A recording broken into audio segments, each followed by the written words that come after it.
Hebreus 6:9. Mas de vós, ó amados, esperamos coisas melhores e coisas que acompanham a salvação, ainda que assim falamos. Porque Deus não é injusto para se esquecer da vossa obra e do trabalho de amor que para com o seu nome mostrastes, enquanto servistes aos santos e ainda servis. Mas desejamos que cada um de vós mostre o mesmo cuidado até ao fim, para a completa certeza da esperança. Para que vos não façais negligentes, mas sejais imitadores dos que pela fé e paciência herdam as promessas. Porque quando Deus fez a promessa a Abraão, como não tinha outro maior por quem jurasse, jurou por si mesmo, dizendo: certamente abençoando-te abençoarei, e multiplicando-te multiplicarei. E assim, esperando com paciência, alcançou a promessa. Porque os homens certamente juram por alguém superior a eles, e o juramento para a confirmação é, para eles, o fim de toda a contenda. Pelo que, querendo Deus mostrar mais abundantemente a imutabilidade do teu conselho aos herdeiros da promessa, se interpôs com juramento, para que por duas coisas imutáveis, nas quais é impossível que Deus minta, tenhamos a firme consolação, nós, os que pomos o nosso refúgio em rede da esperança proposta, a qual temos como âncora da alma segura e firme, e que penetra até o interior do véu, onde Jesus, nosso precursor, entrou por nós, feito eternamente sumo sacerdote, segundo a ordem de Melquisedeque. Irmãos, ao refletir nesses versículos, Deus me faz pensar em algumas coisas. O Espírito Santo me traz que o nosso Deus é um Deus que não mente. O versículo já diz: é impossível que Deus minta. Esse versículo também me faz refletir que o nosso Deus, ele é o Deus que ele faz promessas. E como é um Deus que é impossível mentir, ele é um Deus que faz promessas e que ele cumpre promessas. E Deus me levou a refletir, a pensar e falar sobre promessas. Porque hoje eu, como diz o louvor, eu estou vivendo a totalidade da promessa. Amém. Aleluia. Sou muito grata a Deus e estou muito feliz por esse Deus grande que eu sigo, que está cumprindo promessas na minha vida. Amém. Minha mãe sabe que desde que eu me entendo por gente, eu sonho com o meu casamento. Desde pequenininha. E só Deus sabe o quanto eu orei. O quanto eu orei por já, sem saber que eu estava orando por ele. E hoje Deus está cumprindo a real promessa na minha vida. Hoje eu estou vivendo além do que eu orei durante toda essa etapa da minha vida que eu vivi até aqui. Porque o nosso Deus, ele faz muito mais abundantemente além daquilo que nós pedimos ou pensamos. E o meu Deus, ele está cumprindo promessas na minha vida. E por isso que ele me levou a esses versículos de confirmar que o nosso Deus, ele é fiel para cumprir. E aí ele me faz, o Espírito Santo me fez pensar que nada anula o cumprimento da promessa de Deus na nossa vida. Nós sabemos que o nosso Deus é soberano, ele é poderoso, ele tem o domínio de todas as coisas. E quando ele quer fazer, ninguém pode impedir. Ele é Deus grande e poderoso. Ele é quem manda em todas as coisas. Mas nosso Deus, ele é tão maravilhoso que ele se atenta para cada atitude nossa. Ele é soberano, ele faz independente de mim ou independente de você. Mas ele está atento à atitude que nós tomamos até o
E aí, quando nós folheamos a Bíblia, lá no livro de 2 Reis, no capítulo 4, a partir do versículo 8, vai nos relatar a história da mulher sunamita.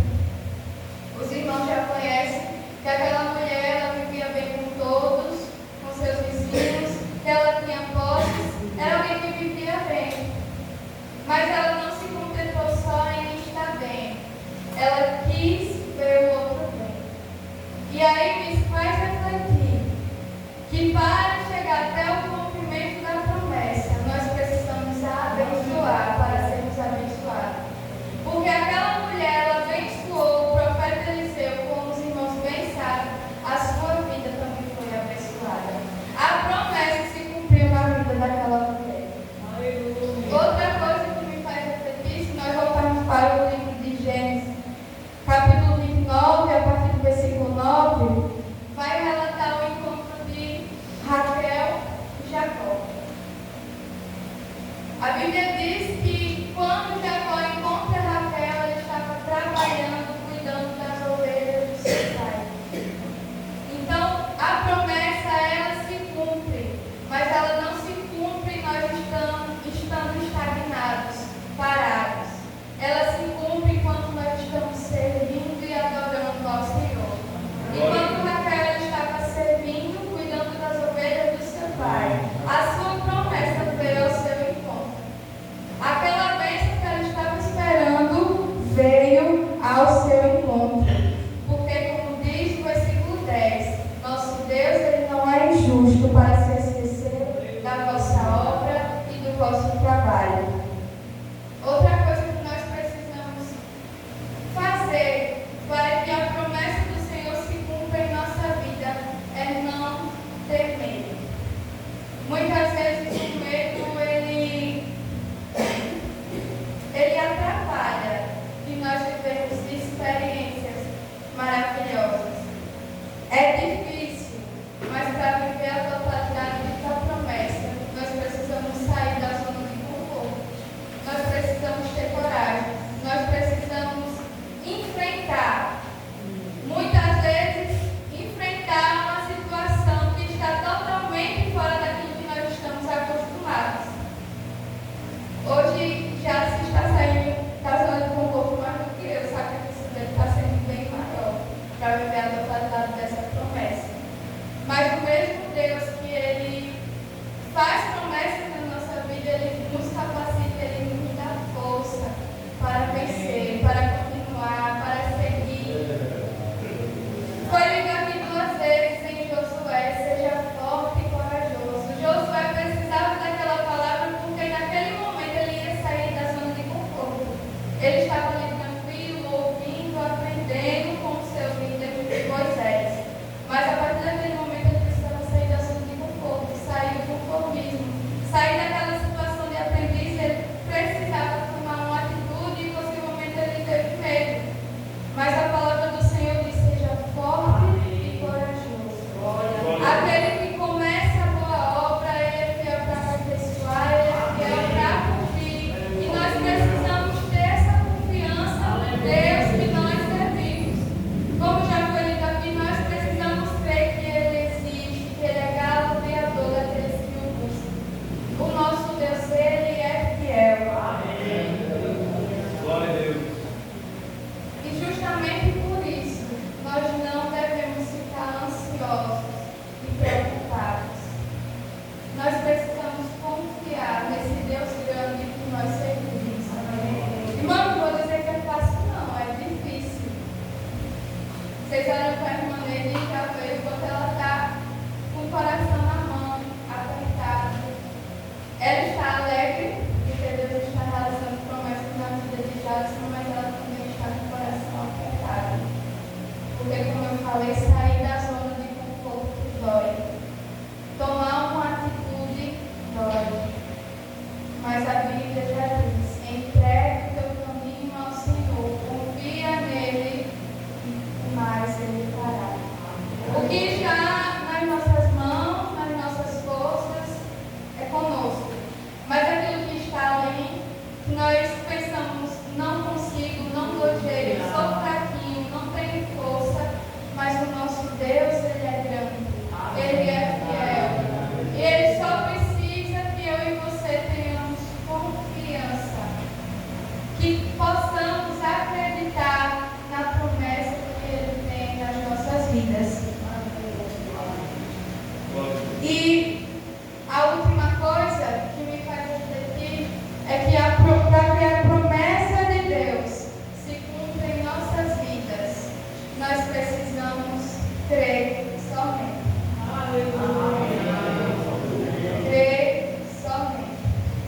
Já foi lido aqui, sem fé é impossível agradar a Deus.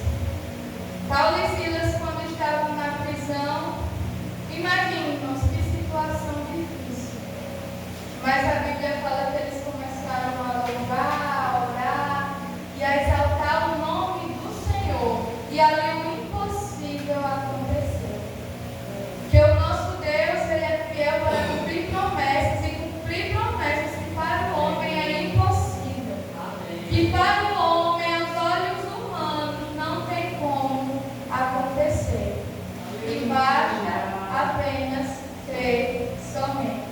Quando Paulo e Silas louvaram na prisão, as cadeias se abriram, as correntes caíram e Deus os libertou daquela prisão.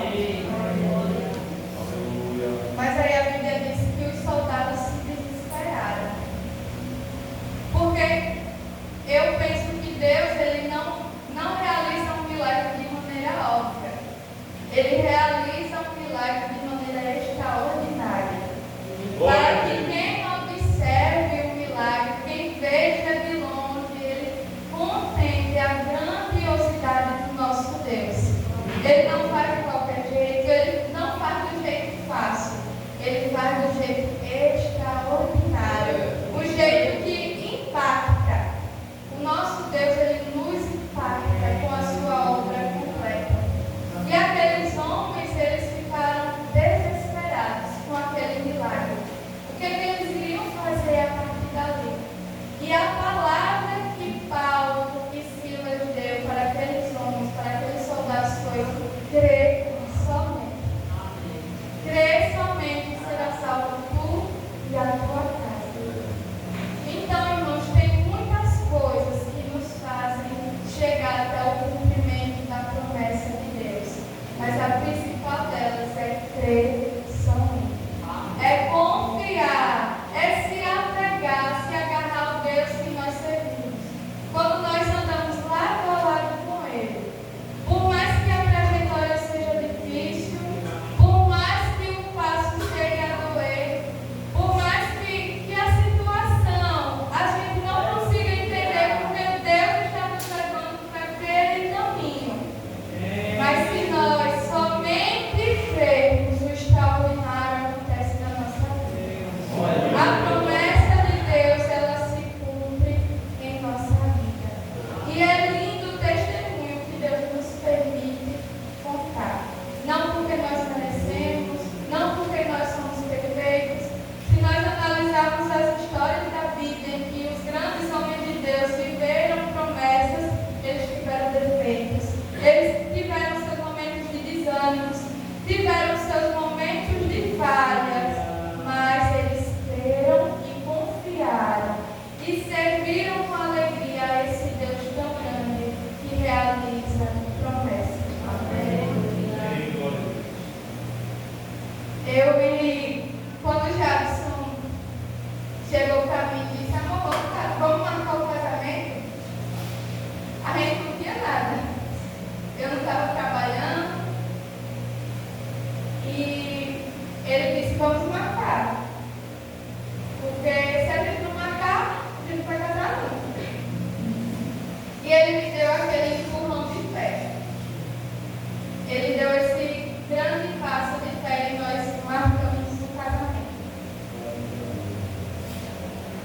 E com certeza o medo pairou no nosso coração. A preocupação, o nervoso do novo, de como iria acontecer, de como Deus iria fazer, porque pelas nossas mãos a gente não fazia ideia de como ia acontecer, como essa promessa ia se realizar. Mas nós cremos.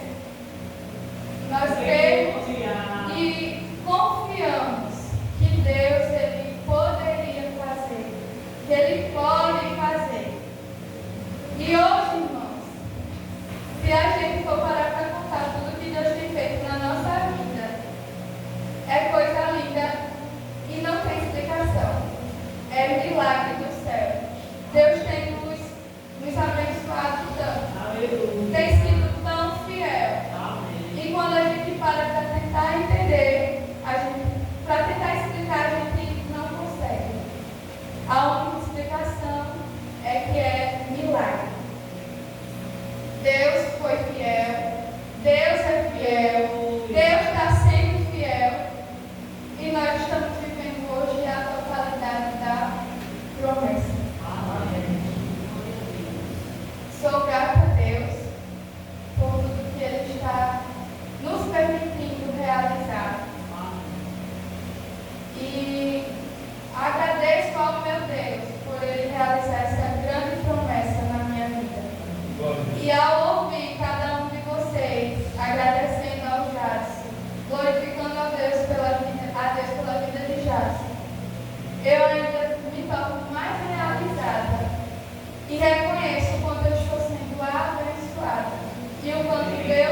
vosso trabalho e a obra das suas mãos. Amém. Já Deus não é justo para esquecer de fazer o que será de sua vida. Eu cheguei há pouco tempo na sua vida, são só 2 anos, mas eu já posso